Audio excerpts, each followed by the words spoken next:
Hello, dear boys and girls. I think you are very hale and well in your total lifestyle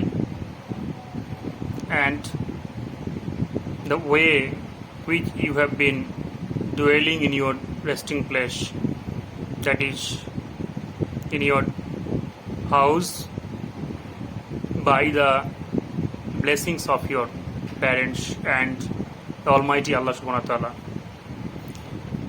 আজকে আমরা তোমাদের প্রত্যেককে আমাদের সেই অনলাইন ক্লাসে অর্থাৎ ভার্চুয়াল ক্লাসে ওয়েলকাম, অ্যান্ড আমরা খুব পুঙ্খানুপুঙ্খভাবে অর্থাৎ খুব ডেফিনিট ওয়েতে গতকালের যে হোমওয়ার্ক অর্থাৎ গত ক্লাসের যেটা হোমওয়ার্ক আর কি সেটা আলোচনা করব। আর তোমাদের যে চ্যাপ্টার অর্থাৎ ক্লাস 8-এর যে সিলেবাস রাইটিং স্কিলের প্রসেসিংয়ের যে সিলেবাস টোটাল সেটাকে আমি আজকে একটু বলবো, আর তারপরে ফাইনালি হোম টাস্ক দিয়ে আজকের ক্লাসটা শেষ করবো ইনশাআল্লাহ। তো যাই হোক, টাইম নষ্ট না করে আমি চলে যাচ্ছি প্রথমত যে হোমওয়ার্ক দুটো ছিল সেখানে। তোমরা অনেকেই প্রায় আর কি এই খাতা দিয়ে এটা ওটা কত প্রকার কোয়েশ্চেন করছো। কোয়েশ্চেন করা একটা ভালো জিনিস, হ্যাঁ তোমাদের কোয়ারিজ আছে, তোমাদের একটা ডিজায়ার আছে বা তোমরা চাইছো শিখতে, এটা ভালো জিনিস। কিন্তু আবার খুব বেশি জিজ্ঞেস করা, অত্যাধিক হোয়াটসঅ্যাপ করা, এটাও একটু টায়ার্ড সাম আর কি। কেন বলো তো, জানো যে ভার্চুয়াল ক্লাসের সমস্ত খাতাগুলো যখন আমরা হোয়াটসঅ্যাপে দেখি, আমাদের যারা টিচার্স আছেন তাদেরও এক প্রকার অনেক সময় অ্যাংজাইটি হয়ে যায় আর কি, একটু একঘেয়েমি চলে আসে, একটু বিরক্ত হয়ে যাই আমরা। তারপর আমরা তোমাদের স্বার্থে সেখান থেকে দূরে থাকছি, এবং অবশ্যই যতই খাতা দাও না কেন তোমরা, তোমাদের যা কোশ্চেন আছে সেগুলো করলেও আমরা খুব বিরক্ত হব না, এটা প্রমিস করছি। কারণ তোমাদের ভালোটাই আমাদের ভালো, তোমাদের যে টিচিং লার্নিং প্রসেস যেটা সেটাকে কন্টিনিউ রাখাটা ইনস্টিটিউশনের দিক থেকে আমাদের সর্বাগ্রে এটা সফল কাম হওয়ার একটা চেষ্টা আর কি। তো সেখানে আমরা দেখব যে প্রিভিয়াস যে হোম টাস্ক দুটো ছিল, একটা ছিল the preparation of lemon pickle, একটা লেবুর আচার তৈরি, আর আরেকটা ছিল the preparation of mixed salad. তো লেবুর আচার তৈরি সম্বন্ধে আমি অনেক কথাই বলেছিলাম এর আগের দিন, স্যালাড সম্বন্ধে একটু কম বলা হয়েছিল তুলনামূলক। তো আমি আজকে স্যালাডটাকেই বেশি টার্গেটেড টপিক ধরে নিয়ে একটি বলবো। আর অবশ্যই তোমরা তোমাদের যে হোম টাস্ক সেই অনুযায়ী তোমরা সেগুলো একটু জিজ্ঞেস করেছো বা করছো, আমি সেগুলো একটু তুলে ধরবো। প্রথমত বলি, তোমাদের যে খাতাগুলো দেখেছি তাতে করে ম্যাক্সিমাম খাতায় তোমাদের যেই প্রবলেমটা বেশি আসে সেটা হচ্ছে সেন্টেন্স ফরমেশন। অর্থাৎ সেন্টেন্স ফরমেশন মানে বাক্যের গঠন, অর্থাৎ একটা বাক্য যে অর্থগতভাবে সঠিক হতে হবে এই বিষয়টাকে আমি বলছি না। সেন্টেন্স কাকে বলে, যদি গ্রামারের টপিক যদি বলি, সেন্টেন্স কাকে বলে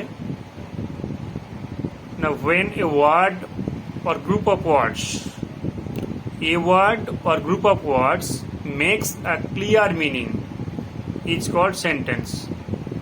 অর্থাৎ একটি শব্দ বা একাধিক শব্দ যখন মনের ভাব সম্পূর্ণরূপে প্রকাশ করে তখন তাকে আমরা বলবো বাক্য। এখন এই যে মনের ভাব সম্পূর্ণরূপে প্রকাশ করা অর্থাৎ কমপ্লিট সেন্স একটা প্রকাশ করা, সেটাই হচ্ছে যেহেতু বাক্য। অতএব তোমাদের সেভাবেই এগিয়ে যেতে হবে, প্রত্যেকটা সেন্টেন্স অর্থের দিক থেকে পরিষ্কার হতে হবে, একটা ধারণাটা পরিষ্কার বোঝাতে হবে যে আমি ঠিক এটা বলতে চাইছি। সেটার জন্য অবশ্যই তোমাদের যিনি গ্রামার করেন সে গ্রামার স্যারের থেকে যে বিষয়গুলো তোমরা শিখেছো বা শিখবে, 10th চ্যাপ্টার মেইনলি, আবার বাক্যের যে চ্যাপ্টার, বাক্যের যে অর্থগত দিক থেকে যে 5 প্রকার আছে, গঠনগত দিক থেকে 3 প্রকার আছে, এই কমপ্লিট লেসনটাকে তোমাদের ভালো করে জানতে হবে, তাহলেই হবে। আর তার সঙ্গে অবশ্যই যেহেতু প্যাসিভ ভয়েসের একটা ব্যাপার, তো প্যাসিভ ভয়েসটাকে জানতে হবে। হ্যাঁ, ন্যারেশন চেঞ্জের একটা ব্যাপার আছে, তো ন্যারেশন চেঞ্জটাকে শিখতে হবে। তো এগুলো তোমাদের গ্রামার স্যার শেখাচ্ছেন আশা করছি, এবং যদি চ্যাপ্টার শুরু হয়ে না থাকে তো এটা কোনো ঘাবড়ানোর ব্যাপার নয়, একটা সিস্টেমেটিক ওয়েতে সেটা আবার শুরু হয়ে যাবে, তোমরা শিখেও যাবে। তো আপাতত যে খাতাগুলো তোমরা প্রেজেন্ট করেছো আমাকে, বা যেগুলো দিবে আগামীতেও, সেগুলোর ক্ষেত্রে বলছি তোমরা খুব বড় বাক্য না লিখতে পারলেও ছোট ছোট বাক্য লিখবে, এবং অবশ্যই অর্থগত দিক থেকে বাক্যটাকে ক্লিয়ার করতে হবে, এটা মাথায় রাখবে কেমন। আর অনেকের খাতে দেখলাম যে ভূমিকা থাকছে না, অবশ্যই সেটা একটা ইন্ট্রোডাকশন দেবে, কনক্লুশন দেবে। আর যে বিষয়গুলো সম্বন্ধে লিখছো, যে পয়েন্টগুলো লিখছো, সেই পয়েন্টগুলো একটা খুব নির্দিষ্ট অর্থে, নির্দিষ্টভাবে সেটাকে বোঝাতে হবে তুমি যে কেন পয়েন্টটাকে লিখেছো, বা পয়েন্টটার কি তাৎপর্যটা আছে। ওকে, এইভাবে লিখলে তোমরা আশা করি খুব ভালো একটা জায়গাতে পৌঁছাবে। আর বাকি আরও কিছু যা প্রবলেম সেটা তো পার্টিকুলার খাতাতে আমি বলেছি, আর যাদের বলা হয়নি হয়তো আমি আবার বলে দেবো, তাই না? তো সেক্ষেত্রে আজকে শুরু করছি আমরা প্রথমত দ্য প্রিপারেশন লেমন পিকল, লেবুর আচার তৈরি। তো আমি তোমাদের দুটো হোমমেড, মানে যে একটা ম্যাটেরিয়ালস দেওয়ার না হয় চেষ্টা করবো, তোমরা এইভাবে ম্যাটেরিয়ালসটা ইউজও করবে। আর অবশ্যই আমি সেটাকে তোমাদের হোয়াটসঅ্যাপে পাঠিয়ে দেবো ভাবছি। তো the preparation of lemon pickle, যেমন দেখো বলছে লেমন আর full of vitamin C, introduction বলছে lemons are full of vitamin C. The pickle made of lemons is delicious as well as good for our digestive system. কি বলছে? The pickle made of lemon is delicious as well as good for our digestive system. তাহলে লেবুর আচারটা আমাদের যে খুব সুস্বাস্থ্যকর একটা খাবার, এটা প্রমাণ করতে গিয়ে কি বলা হচ্ছে যে pickle made of lemon is delicious, এটা সুস্বাদু তো বটেই, তার সাথে as well as the digestive system, এটা কি করে আমাদের যে হজম শক্তি সেটাকেও খুব ক্লিয়ার করে দেয়, পরিষ্কার করে দেয়। The preparation of lemon pickle goes through a number of steps. তারপরে কি বলা হলো যে লেবুর আচার তৈরিটা কতগুলো পর্যায়ের মাধ্যমে হয়। এই যে 3টে লাইন দেওয়া হলো, দুটো সরাসরি ইন্ট্রোডাকশন বলা হলো, আর একটা লাইন যেটা আমি কমন লাইন বলেছিলাম তোমাদের সেটা দেওয়া হলো, যে 3টে লাইন হলো। এই 3টের পরে বাকিগুলো এবার ফার্স্টলি ইত্যাদি করে যেভাবে তোমাদের লিঙ্কার দিয়ে দিয়ে বলা হয়েছে সেটা ইউজ করছি। আমি ওগুলোতে যাচ্ছি না, কারণ ওরকম বললে একটাতেই, মানে একটা রাইটিং স্কিল বলতেই আমার টোটাল ভিডিওটা কভার হয়ে যাবে। এবার এটা কনক্লুশনটা কি দিচ্ছে দেখো, now the lemon pickle is ready and may be served to add taste to someone's food. কি বলছে? Now the lemon pickle is ready, এখন লেবুর আচারটা কি হচ্ছে, তৈরি হয়ে গেছে। And may be serve to add, যেটা সার্ভ করা হতে পারে, মানে সরবরাহ করা হতে পারে, টু টেস্ট, টু অ্যাড বলেছিলাম টেস্ট সামন্স ফুড, অর্থাৎ টু সামন্স ফুড, অর্থাৎ কারোর খাবার। অর্থাৎ যদি তুমি আমাকে দিলে তো আমি সে লেবুর আচারটা মচমচিয়ে খাবো। আর বুঝতেই পারছো লেবুর আচার ভাতের সাথে খেলে ঠিক কেমন লাগে, খুব মজা লাগবে এক প্রকার, তাই না? তো সেইভাবে আমরা লেবুর আচারটাকে, এটা একটা কনক্লুশন দিলাম। বাকি যে ভেতরে কথাগুলো তোমরা বুঝতেই পারছো ঠিক কী লিখতে হবে পয়েন্ট অনুযায়ী, আমি না হয় সেটা একটা আনসার কপি তোমাদের সেন্ড করে দেবো। এবার চলে আসো the preparation of mixed salad, যেটা মিক্সড স্যালাড, অর্থাৎ স্যালাডটাকে আমি এর আগের দিন বেশি বলতে পারিনি, আজকে একটু বলে নিচ্ছি। স্যালাডটাকে দেখো ইন্ট্রোডাকশন কি দিয়েছে, হেডিংটা হচ্ছে the preparation of mixed salad. Mixed কেন বলছে? মানে অনেক কিছু দিয়ে থাকে, শশা থাকছে, টমেটো থাকছে, গাজর থাকছে, হ্যাঁ, পেঁয়াজ থাকছে বলে, আর তার সঙ্গে তো মশলাপাতি ইত্যাদি থাকছে আর কি, তেল ইত্যাদি ইত্যাদি। হেডিংটা দিয়েছে দেখো the preparation of mixed salad, আর ইন্ট্রোডাকশনটা কি, the preparation of a plate of mixed salad goes through a number of steps. প্রথমেই দিয়েছে এখানে the preparation of a plate of mixed salad goes through a number of steps. এই লাইনটাকে আমি second line, third line বলেছিলাম। এখানে এটা যে ম্যাটেরিয়ালস আমি পড়ছি সেখানেও দেইনি, তো আমি কি করতে পারি, salad is a delicious, tasty and কি বলবো হেলদি ফাস্ট ফুড করতে পারো বা হেলদি আইটেমস অফ আওয়ার কি base fooding system. Salad is a tasty, delicious and healthy food items of our daily meals করতে পারো. এই লাইনটা দিতে পারো এক্সট্রা. এই স্যালাড হচ্ছে আমাদের প্রত্যেক দিনের খাবারের সাথে মিলের সাথে একটা সুস্বাদু, মুখরোচক এবং স্বাস্থ্যসম্মত একটা item. We make it very easily in our house. আমরা এটা খুব সহজে আমাদের বাড়িতে তৈরি করতে পারি. এটা লাইন দিবে, দুটো লাইন হয়ে গেল. এবার থার্ড নম্বর লাইন এখানে দিতে পারো, যেটা আমি এখানে ম্যাটেরিয়ালস থেকে পড়ছি. The preparation of a plate of mixed salad goes through a number of steps. তাহলে স্যালাড তৈরিটা কী করতে হয়, কতগুলো নাম্বারের মাধ্যমে বা স্টেপের মাধ্যমে করা যায়. Cucumbers, tomatoes, onions, coriander leaves, a lemon salt and pepper and some salad oil are collected. যা ম্যাটেরিয়ালস আমার সেগুলো কী করবো, আমি বাজার থেকে সংগ্রহ করব, যেগুলো নেওয়া হয়েছিল কোথা থেকে, বাজার থেকে. তারপরে first the cucumbers are peeled and sliced into fine round pieces. প্রথমত শশাগুলোকে কী করা হলো, পিল করা হলো, স্লাইস করা হলো, মানে কাটা হলো গোল গোল গোল করে করে করে, ফাইন রাউন্ড পিসেস বলছে, গোল গোল পিস করে করে. এবার তুমি আমাদের যে কাটার যন্ত্র সেখানেও কাটতে পারো, এমনি সাধারণত আমরা বাড়িতে যেভাবে সবজি টবজি কেটে থাকি সেগুলোতেও কাটতে পারো, চাকু দিয়ে ইত্যাদি ইত্যাদি. আমি যেটা বলতে চাইছি যে এটা বাকি যে কথাগুলো সেগুলো তো তোমরা শুনবে বা দেখবে বা এখানে আমি পাঠিয়ে দেবো, এটা থেকে লিখে নেবে. কিন্তু আমি প্রথমত যেটা বললাম যে আমাকে একটা হেডিং দিতে হচ্ছে স্যালাডের সম্বন্ধে. দ্বিতীয় একটা লাইন দিলাম যে আমরা এটা বাড়িতে খুব সহজেই করতে পারি. তৃতীয়ত দিলাম এটা কতগুলো প্রসেসের মাধ্যমে, কতগুলো পদ্ধতির মাধ্যমে, স্টেজের মাধ্যমে করা যায়. এই কমপ্লিট সেটআপটাকে তোমাদের মাথায় রাখতে হবে, তাই না? তারপরে একটার পর একটা যেটা আমাদের পয়েন্ট আছে সেই পয়েন্ট অনুযায়ী তোমরা লিখবে. এবার আমি বলি এই স্যালাডটা আমি আর মানে ওই ম্যাটেরিয়ালসটা পড়ছি না, লাস্টের দিকে কথাটা একটু পড়ে নিচ্ছি. তাহলে কি বলছে, শেষ কথাটা দেখো. The thing is now mixed well with a fork. একটা চামচ দিয়ে সব কিছু যখন কমপ্লিট হয়ে গেছে দেওয়া, তখন থেকে আমি শেষটা পড়ছি. এটা রেডি হয়ে গেছে তখন কী করবো আমরা, এটা নেড়ে দেবো, একটু নাড়া দিয়ে দেবো, একটু ঘেটে দেওয়া যেটাকে বলি আমরা. কার দ্বারা, হাত দিয়ে নয়, একটা ফর্ক দিয়ে, একটা চামচ দিয়ে, একটা কাঁটা চামচ দিয়ে বা একটা স্টিক দিয়ে এরকম. The salad is now ready to serve. স্যালাডটা এখন কী হচ্ছে, প্রস্তুত হয়ে গেছে সার্ভ করার জন্য, অর্থাৎ আমাদের প্লেটে আসার জন্য. এবার প্লেটে যখন আসবে তখন তো এটা দ্বিতীয় অবকাশ রাখে না বলার যে কী করবে আমরা যখন আমাদের বাড়িতে অন্তত যেই দিনটা স্যালাডটা পেয়ে যায়, প্রত্যেকদিন তো পাই না, তোমরা হয়তো পাওয়া, আমি তো পাই না. যেই দিনটা স্যালাডটা পেয়ে যায় ওই দিন তো আমাদের একদম বাল্লে বাল্লে অবস্থা, যে মা সেই মজা, মানে খা কি খা.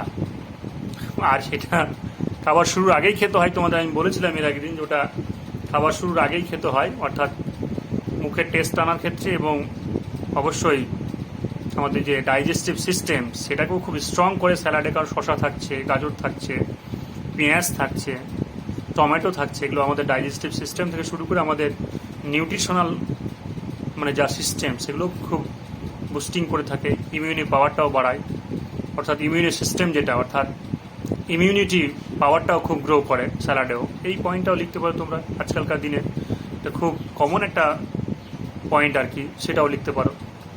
ইট helps to grow our immunity power বা it helps to grow immune systems of our stomach. আমাদের পাকস্থলীর স্টোম্যাকের ইমিউনি সিস্টেমটাকেও গ্রো করতে হেল্প করে এটা, তাই না? এটা দিতে পারো, এটা লাস্টেও দিতে পারো এই পয়েন্ট. এবার আমি চলে আসি স্যালাড যে কথাটা, অর্থাৎ স্যালাডটাকে আমি মেইনলি যেভাবে তোমাদের বলে থাকি বা বলা উচিত বলে আমি মনে করছি সেটা হচ্ছে, তোমাদের যে বাড়িতে এটা যদি একটা কম্পিটিশন করে নাও তোমাদের মধ্যে, আমি স্কুলে যদি তোমাদের ক্লাস করাতাম অফলাইন মোডে আর কি, not just like virtual classes বা virtuality as a going on বা উই গোয়িং অন আর কি, তাহলে আমি অবশ্যই এটা একটা খুব ডিটেলস উদাহরণ দিয়ে বলতাম, বাট এখানে সুযোগ নেই, ভিডিওর ব্যাপার বুঝতেই পারছো।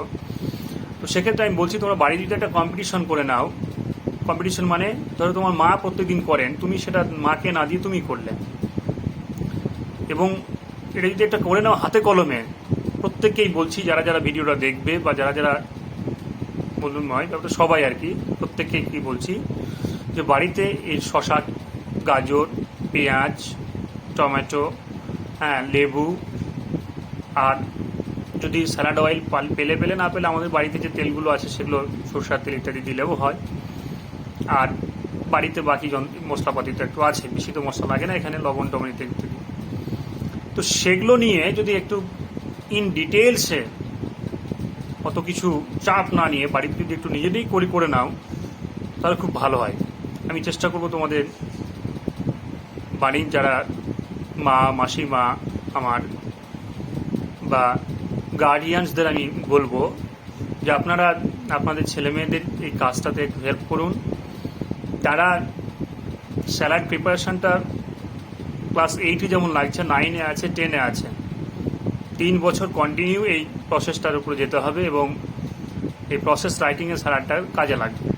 সেক্ষেত্রে আপনারা যদি একটু হেল্প করে থাকেন, তাহলে হেল্প করেন, আপনারা নিজেরাই তাদেরকে কাজটাকে শিখতে সাহায্য করেন, তাহলে খুব ভালো হয়। আপনারা প্রতিদিন করে দিচ্ছেন ঠিক আছে, বাট তাদের যদি একটু হাতে কলমে শিখিয়ে দেন বাড়িতে তাহলে খুব ভালো হয়। তো সেক্ষেত্রে একটা শশা, একটা গাজর, একটা পেঁয়াজ, একটা টমেটো ইত্যাদি আনিয়ে তার সঙ্গে একটু ধনে পাতা যদি পাওয়া যায়, এখন সিজনাল হিসাবে না পাওয়া যেতে পারে, তার সাথে একটু আপনার আর যা আছে আর কি, এগুলো সব আনিয়ে তাদেরকে যদি গাইড করে দেন যে হ্যাঁ এইভাবে এভাবে করতে হয়, সেটা তো বাড়িতে খুব শেখা হয়ে যায় হাতে কলমে। আর তার সঙ্গে শুধু গ্রামাটিক্যালি একটা কারেক্ট সেন্টেন্স লিখে খাতায় একটা প্রেজেন্ট করলেই গল্প শেষ। এইভাবে তোমরা রেডি করো। আর খুদে আমার স্টুডেন্টস, ডিয়ার ওয়ান্স, তোমাদেরও আমি বলছি, যেভাবে বললাম এটা বাড়িতে মায়েদের, বাবাদের, মা, মাসি যারাই আছেন না কোনো বাড়িতে, তাদেরকে তোমরা বলো, আর ওনারা তোমাদের হেল্প করবেন, বাড়িতে হাতে কলমে শিখে যাবে। এবং এটা খুব ডেলিশিয়াসও বটে, খুব মানে কি বলবো, হেলদিও বটে, এবং এটা আমাদের খাবারে একটা এক্সট্রা মানে ফ্লেভার অ্যাড করে দেয়।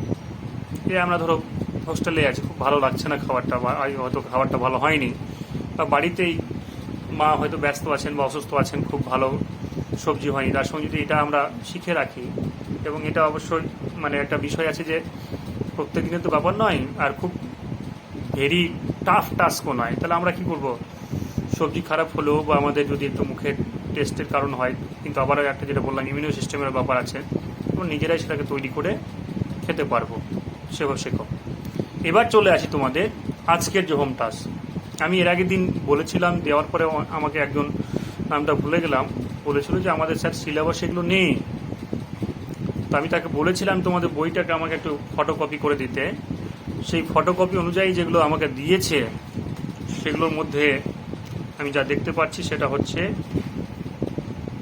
প্রথমত কি আছে,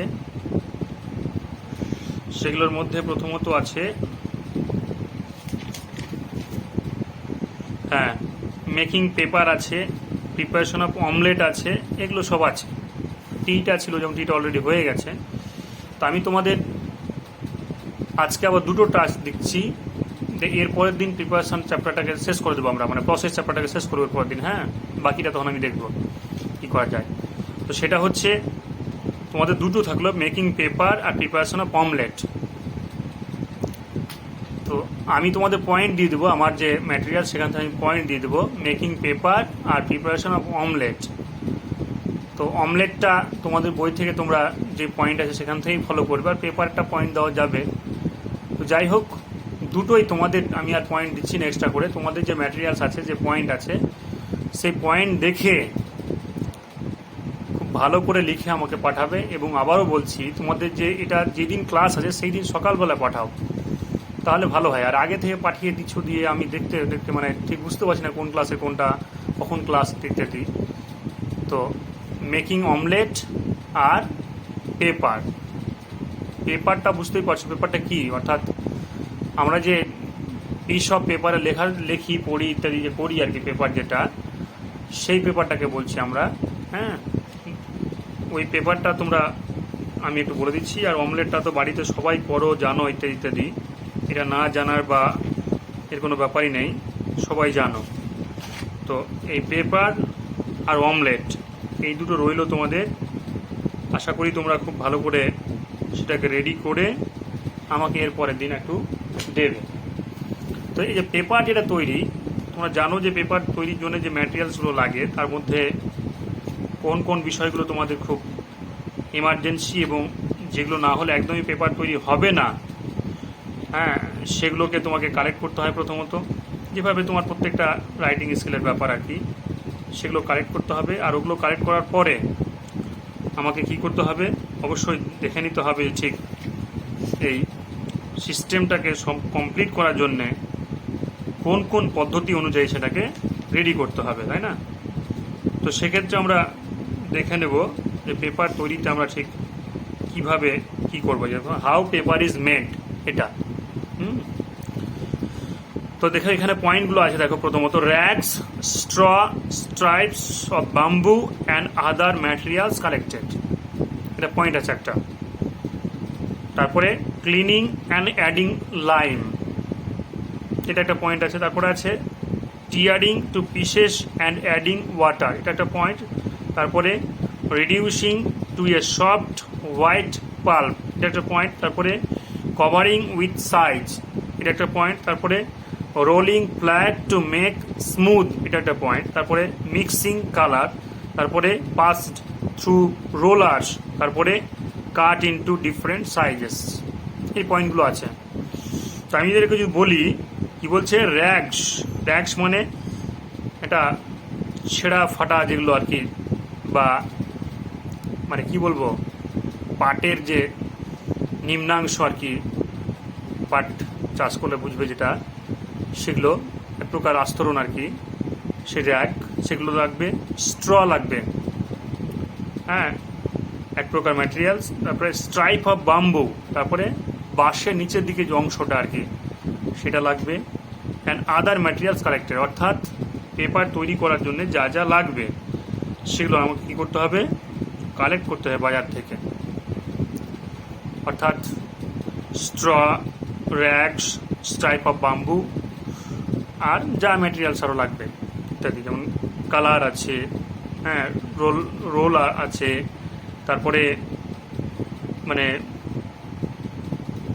বাকি যে তোমার এই কাটিং করার জন্য যে যন্ত্রটা আছে সেটা আছে, ইত্যাদি ইত্যাদি সংগ্রহ করতে হবে। তারপরে ক্লিনিং অ্যান্ড অ্যাডিং লাইম, পরিষ্কার করে দেবো এবং একটা কী করবো, একটা লাইম যেটাকে বলছে আর কি, লেবু টাইপের আর কি, লেবু, সেটাকে আমরা অ্যাড করে দেবো, অর্থাৎ এটা পচানোর জন্য আর কি, সব কিছুকে একটা স্তূপ করে পচিয়ে দেওয়ার জন্য। Tearing to pieces and adding water, তারপরে কী করবো, পিস পিস পিস পিস করে কেটে দেবো এবং জল যোগ করে দেবো। একটা প্রথমত কী করে একটা মণ্ড তৈরি করেছিলাম আমরা, সব কিছু দিয়ে ওই লাইম টাইম যোগ করে দিয়ে একটা মণ্ড তৈরি করে দিলাম। মণ্ড যেভাবে আমরা মায়েরা বাড়িতে আটা করেন না রুটি তৈরি করার আগে, যে একটা আটাকে কমপ্লিট একটা জায়গাতে, হ্যাঁ, একটা মানে আকৃতির মধ্যে করে একটা বা তোমরা যে দেখো আর কি, সেখান থেকে তারপরে ছোটো ছোটো করে নিয়ে একটা গোল গোল করে একটা আবার বাকি প্রসেসিংয়ে যান রুটি তৈরি করার ক্ষেত্রে।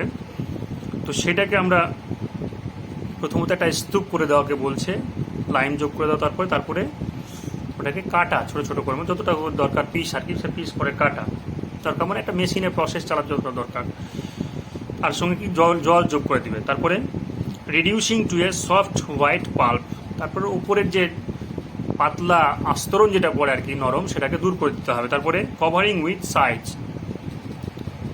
ঢেকে দিতে হবে সাইজ অনুযায়ী আর কি। তারপরে rolling flat to make smooth, এবার এই রোল করে নিতে হবে, যেমন কাপড়ের দোকানে গেলে দেখবে যে রোল পেপারের মতো করে, বা আমরা যে রোল পেপারটা মনে চলে এলো আর কি, যেটা ইউজ করি আর কি খাওয়ার টেবিলে, সেরকম করে করে কী করতে হবে, ফ্ল্যাট করে দেবে, মানে একদম ঝুলিয়ে দেওয়ার মতো করে, বাসে যেমন করে আমরা কাপড় চোপড় ঝোলাই না, ওরকম করে এই স্মুথ করার জন্য। তারপরে মিক্সিং কালার যোগ করে নেব। তারপর পাসড থ্রু রোলার্স, কালার যোগ করার পরে রোলার যে সেকশনটা আছে আর কি, ওখানে আবার রোল করতে হবে। হ্যাঁ, মানে কাপড় যেভাবে ভাঁজ করি আমরা সেভাবে ভাঁজ করতে হবে, তারপরে কাট ইন্টু ডিফারেন্ট সাইজেস, তারপরে ওটাকে আবার যেভাবে আমার পেপারটা তৈরি দরকার আর কি, নিউজ পেপারের জন্য যতটা দরকার যেভাবে, বা আমার একটা খাতা তৈরি করার জন্য যেভাবে দরকার বিভিন্ন সাইজ অনুযায়ী সেটাকে আমরা সাইজেবল করে কেটে দেবো আর কি। এইভাবে এটা করতে হবে। এটা বাড়িতেও তৈরি করা যায়, হোমমেড পেপার বলে আমি ওটাকে বলছি আর কি, হোমমেড পেপার। এটা আমরা যদি শিখে যাই তো আমরা যে মানে প্রয়োজন অনুযায়ী আমরা যে জায়গাগুলোতে পেপার কিনতে যাই বা আমাদের যা এসেন্সিয়াল মানে থাকবে আর কি, এসেন্সিয়ালিটিসের মধ্যে যেগুলো পড়বো আমরা বা পরে সেই জায়গাগুলো থেকে আমরা বেরিয়ে আসতে পারবো। অর্থাৎ এইভাবে একটা পেপারও তৈরি করা যায়। তো আমি অমলেটটাকে দিলাম না, শুধু একটাই দিচ্ছি আজকে, শুধু পেপার দিচ্ছি, ক্লিয়ার করে নিলাম। আমি একটু আগে বললাম যে অমলেটটাও দিচ্ছি, তো অমলেটটা দিচ্ছি না, অমলেটটা দিচ্ছি না, আমি শুধু পেপারটাকে দিচ্ছি আজকে। মানে এর আগে একটা দুটো তিনটা একটা দিয়ে চারটা হবে, আজকে চার পাঁচটা হবে আর কি। তো আজকে আমি শুধু পেপারটাকে দিচ্ছি, আর এর আগের দিনে দুটো উত্তর দিয়ে দেবো। আর পেপার যেটা তার আমি একটা কী করে দেবো, পয়েন্টগুলোকে আমি তোমাদের হোয়াটসঅ্যাপ করে দেবো। আর অবশ্যই তোমরা এটা খুব ভালোভাবে রেডি করে, পেপারটাকে ভালোভাবে রেডি করে আমাকে দেবে, এবং আশা করি তোমরা মানে এখান থেকে খুব একটা পজিটিভ ওয়েতে এটা আনসারটা করে আমাকে সেন্ড করবে। আরও যদি কিছু বাকি ঘাটতি কিছু থাকে, তোমরা স্পেসিফিক প্রবলেমটাকে এটা আমাকে হোয়াটসঅ্যাপে সেন্ড করো, তো যে কার কী প্রবলেম হচ্ছে। মানে আনসার কপি তো দেবেই, সেটা তো আমি দেখবই, কিন্তু তার সঙ্গে আর কি প্রবলেম হচ্ছে সেই প্রবলেমসটাকে সেন্ড করো, তো তাহলে আমি খুব বেশি কথা লিখবে না, যে আমি 6টা করে হোয়াটসঅ্যাপ দিচ্ছি এরকম নয়। খুব সিম্পল কথাতে কার কি প্রবলেম হচ্ছে সেটা আমাকে হোয়াটসঅ্যাপ করবে, যে আমার সেইটা প্রবলেম, ক্লাস মেনটেন করে বলবে। হ্যাঁ, তাহলে আমি এর পরের দিন এসে আমি ওই প্রবলেমগুলোর উপর একটু জোর দিতে পারবো, যে প্রসেস লিখতে গিয়ে তোমার কী কী প্রবলেম হচ্ছে সেটা একটু আমাকে সেন্ড করবে। ওকে, আজকে এখান থেকেই ছাড়ছি। ভালো থেকো, ভালো রেখো, stay safe, stay protected, by.